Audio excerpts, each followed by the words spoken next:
আমার বরের হাইট নিয়ে চিন্তায় থাকা কিছু মানুষজন আমাকে দেখলেই বলবে বৌমাটা বাঠো, ছোট থেকে মনে হয় বাপের ঘরে কিছু ঠিকঠাক ভালো মন্দ খাইতে পারে নাই, প্রোটিন পায় নাই। এই কাকিমা বলি কি আপনার কি তাতে আমার বাবা আমাকে খেতে দিয়েছে না দিয়েছে আমি বুঝবো? যখন এতই চিন্তা তাহলে আপনি করে খাবার দাবার কিনে দিয়ে যান, একটু ফলমূল কিনে দিয়ে যান, একটু প্রোটিন কিনে দিয়ে যান, আমি খাই খেয়ে যদি একটু লম্বা হতে পারি।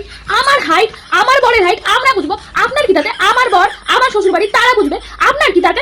ভগবানের অশেষ কৃপা ভাগ্যিস আমি কালো নেই, তাহলে সেটা নিয়েও বলতো কি একটা বউ লাইচি ছাড়ু কালো বাঠো হেদি পেচি দেখতে। তো বলি আমার বরের বউ নিয়ে যখন আপনার এতই চিন্তা তাহলে আপনি তো একটা বউ এনে দিতে পারতেন আমার বরকে খুঁজে। আমাকে তো আমার বর নিজেই দেখে শুনে নিয়ে এসছে, আমি কালো না আমি ফর্সা না আমি বাঠো না আমি লম্বা, আমার বর বুঝবে আমার শ্বশুর বাড়ি বুঝবে। আপনার কি তার? সব বলে নিজেকে ভিলের প্রমাণ করার পরে আবার একটু তো ভালো শাস্তি হবে, তাই কৃতজ্ঞতা শিকার হিসাবে বলবে আমাকে ছুয়াটারই দোষ, আসলে ওই অনেক লম্বা, বৌমার কোনো দোষ নাই, বৌমা কি করবো ও এত লম্বা হয়ে গেলে। তা বলি কাকিমা আপনি যখন জানেন আপনাদের আড্ডামাটা তাল গাছের মতো লম্বা তাহলে তো বলতে আসেন কেন? হ্যাঁ নাই তো বলতে পারেন, ফ্রিতে জ্ঞান না দিলে তো দুপুরে পেটের ভাত হজম হবে না। তাই কি করা যাবে, গিয়ে একটু আপু আমি কথাবার্তা বলে মনকে শান্তি দিয়ে আসি।